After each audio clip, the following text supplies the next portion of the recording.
Hey everybody, it's the Black Maverick here, and I'm really excited because I get to read the next chapter of a story that I wrote myself. It's called Mighty Martin, and it is a mix of sci fi, horror, and even a little bit of fantasy. So I really hope that you enjoy this next chapter. I'm just going to jump right into it. Stolen Hope. On a rainy evening, a seagull traversed through the skies to reach its nest in a beachside cave. When the seagull landed, it protected its mate that was nurturing their unhatched young. Down below the nest were three children around 13 years old. Two of the children are boys, and one is a girl. They're looking for someone. "Hey, nod off! Where are you?" one of the children yelled. They kick rocks around and throw them at the walls of the cave. Frustrated, one of the children grabbed a wet and shiny looking rock from the ground and threw it into the cave's darkness. "Ow! Watch where you're throwing that thing!" a voice screamed from the darkness. "There he is, Red Top!" one of the boys hollered. The girl walked up next to her group member and looked into the darkness. "Come out, weirdo!" she ordered. From the darkness, a boy emerged, holding the top of his head. Red Top grinned and said, "There you are, Martin." Martin looked down and said, "Red, please leave me alone. I don't have time today." Red Top gritted her teeth and slid close to Martin, wrapping her arms around his shoulders suspiciously. "Don't be so standoffish, Marty.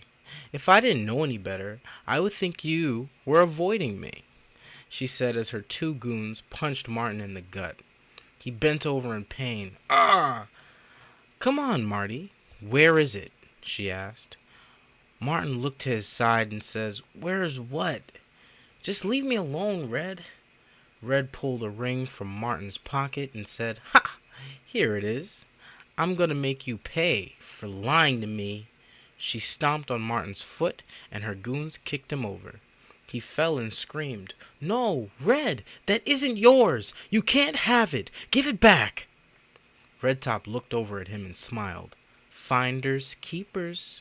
What does a space cadet like you need with something this extravagant anyways?" She looked down into her hand and admired the ring. It was gold with tribal engravings on it. When she turned around to look at Martin, he was gone. She shrugged and said, "He must have run off. Coward." Red and her goons walked toward the cave entrance and returned to the camp. Martin felt helpless. The children in his town were always messing with him. He eventually picked himself up and walked deeper into the cave. He came upon a small setup that resembled a campfire. It had three rocks in a circular formation surrounding a lantern in the center. Each stone had a blanket over it and a bag with different snacks in it. This is where Martin would hang out and spend time with his friends. When Martin sat down, he took a deep breath and closed his eyes. He kept them shut for a few moments and then breathed out slowly. When he opened them, two figures were sitting on the other two rocks. One was a small child, and the other was a tall, skinny man with a buzz cut. Both of these people had a light blue glow and were slightly transparent.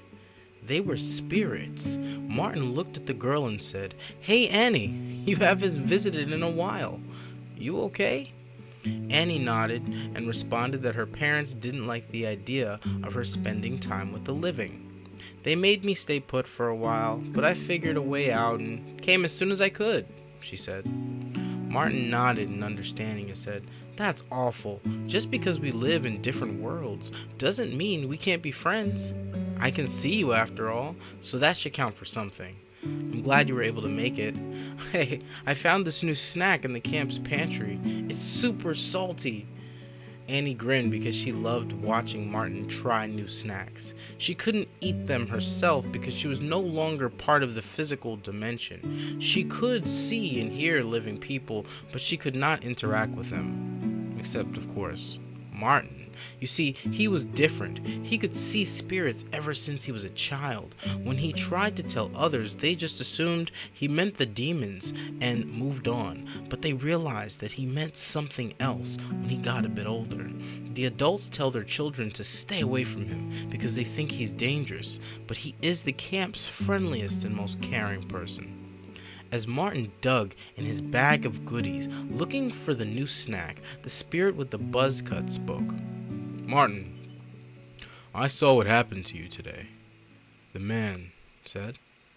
Martin stayed silent and kept digging in his bag. "What was it they took again?" he asked. Martin mumbled, remembering. The man replied, "Oh yes, that old thing." Martin looked at him with anger in his eyes. "What? It's just a silly ring." "How much could it mean to you?" the man said. Annie looked at the man with disappointment. "You're being a jerk, Johnny." Johnny stood up and looked at Martin.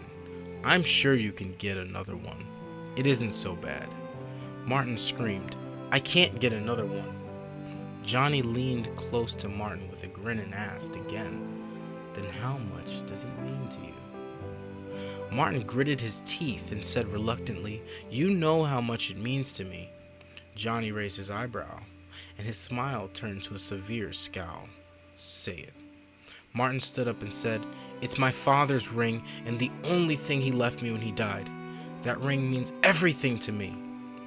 Johnny smiled smugly, sat back down, and said, "So why are you here entertaining us when you could be out there getting it back from the kids that stole it from you?" Martin replied, "I told you before, I can't fight." Johnny retorted, "Can't or won't?"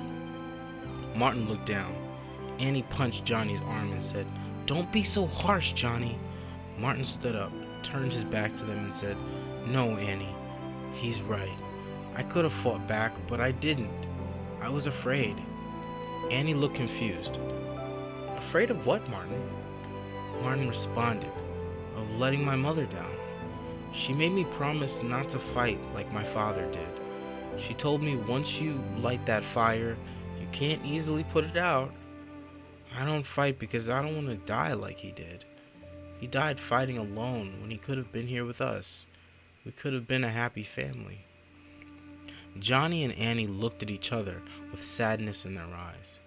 They both walked up to Martin and placed their hands on his shoulders. "Martin, your father didn't die because he was a fighter. Your father died because protecting you, your mother, and the rest of the people in the compound were more important to him than his own life," Annie said. "Yeah, your father died for you. Are you willing to live for him? Or are you willing to protect yourself and those that you care about? Are you?" That's what Johnny added. Martin turned and looked at his friends. "I don't know if I can win." Annie hugs Martin, and even though her body is not solid, he can feel the warmth from her spirit. Johnny says, "You will never know unless you try." Martin smiled at his friends and said, all right. Enough of all this serious stuff. Let's hang out. It'll be dark soon." They all sat down around the lamp for a few hours, laughing and telling each other stories. When nightfall was near, Martin headed back home. His mother was making beans and rice with mixed veggies from a can. Times were rough, and the only readily available goods were canned foods. Farmed foods were hard to maintain and cost too much money. Even though the demons were attacking, people still had jobs and needed money to survive. Martin's mom, being alone, made that a challenge. When Martin came home, his mother greeted him with a loving hug and told him to wash up before dinner. While he was washing up, she closed doors over each window frame, blocking all light from escaping the window. Then she turned off the music that was playing and set the table. She had fine china that was passed down in her family, and she always used it when sitting and eating Sunday dinner with them. When Martin entered the dining room and sat down, they blessed their food and then ate. While eating, Regina opened the conversation with, "What did you do today, my son?" Martin talked about how he played on the beach, slipped up, and mentioned his friends in the cave. "Marmar, didn't I tell you that that cave is dangerous? You could slip and fall and really hurt yourself playing in there. You're getting older now. I expect you to be more responsible." Martin looked down at his food and clenched his fist. "I feel like you just don't want me to be like Dad." Regina gasped at Martin's comment. "Why would you say that? I loved your father." Martin looked at his mom and asked, "Then why won't you let me stand up for myself? The kids in town always poke fun at me and take my things. I never do anything about it. I just let them." His mom put her hand on the table and held it open for him to grab. He did. Then she said, "Marmar, while it's true, I do not want you to fight. I do want you to be like your father. He was a great man and did what was necessary to protect the people he loved. You're still young.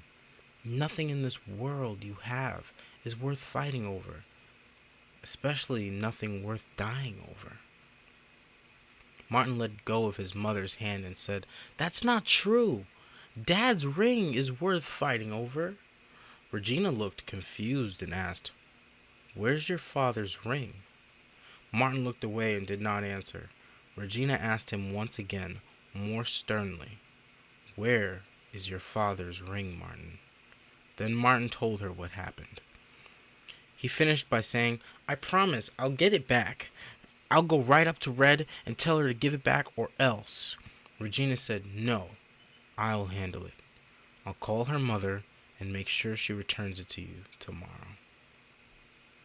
Regina had great standing in the community and was well respected by many of the citizens. She ran events, food pantries, and fundraisers to help everyone get by. However, some of the people were jealous of her standing. They felt that she could not be given special treatment because of what her husband did. One of those people was Red's mother. She was a mean woman that drank excessively.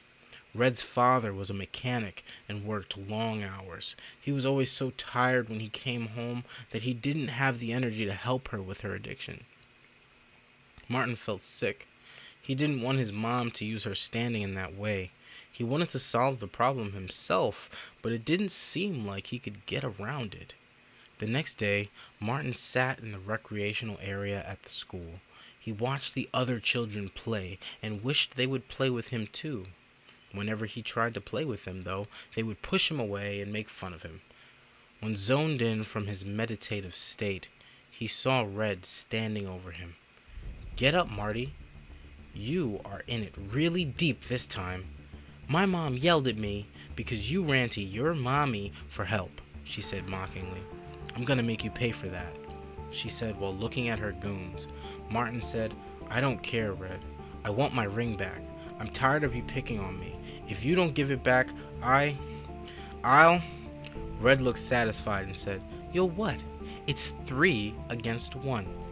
Martin clenched his fist, and before he could swing at his bullies, the school exploded, and chunks of bricks and wood flew into the yard. The children fell and scattered. Martin and the Red trio turned and looked at the carnage.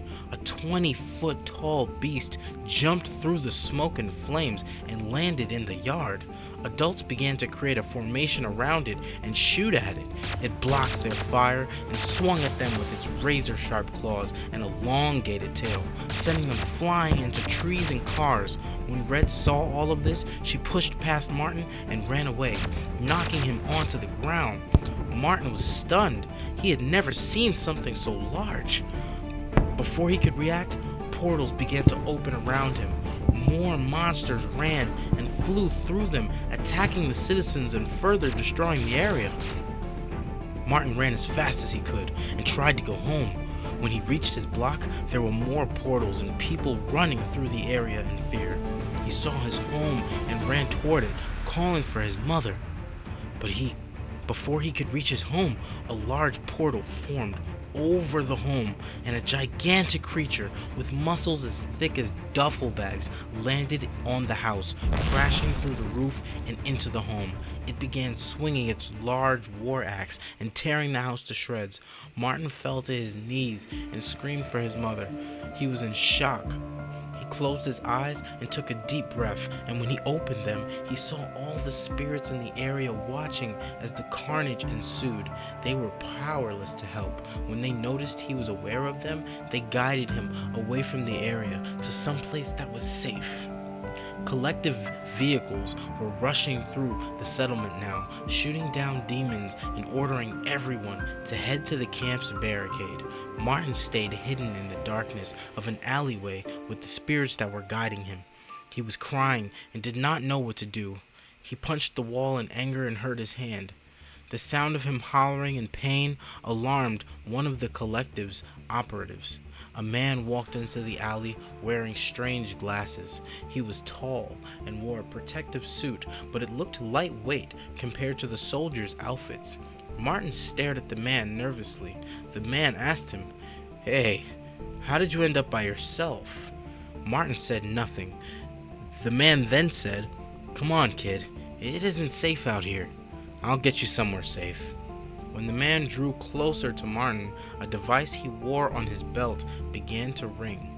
He looked at it and touched his finger to the side of his glasses. After doing so, his eyes widened as he saw all of the spirits surrounding Martin in a protective stance. "Kid, quickly, get over here," he said while looking at all of the spirits. Martin noticed this and said, "You can see them too?" The man looked directly at Martin and responded, "Yes, but how can you? You don't have these glasses." Martin responded, "I've always been able to see them. They're my friends." The man was shocked. He walked up to Martin slowly, the spirits staring at him with serious expressions, and he grabbed Martin's hand. "We must leave. This area isn't safe for you. I promise you'll be alright." Martin agreed and went with the man, asking, "What is your name?" The man responded, "Dr. Paul Merkinson. Now hurry." They ran up to a large armored vehicle and got into the back. The doors closed and the lights came on, showing seats with seatbelts in the shape of an X. They sat in each seat and Paul screamed at the driver, "Get us out of here!" The driver nodded and sped away from the disastrous scene. And that concludes Chapter 2 of Mighty Martin. Wow, what a crazy, fantastic whirlwind of a story. I'm enjoying reading it, and I hope that you guys are enjoying listening to it. If you are, make sure to tell me in the comments below and tell me what you think is going to happen next. To be honest though, I doubt you'll be able to guess it. Anyways, thank you so much for watching this video. As you should know by now, videos will come out every Wednesday at 7 p.m. So stay tuned for more. We're going to be going over different series like the Verdine series. We're going to be getting into this series a little more, of course. And I'm working with some other amazing writers that are sending me their stories to read for you guys as well. Anyways, thank you so much for watching this video.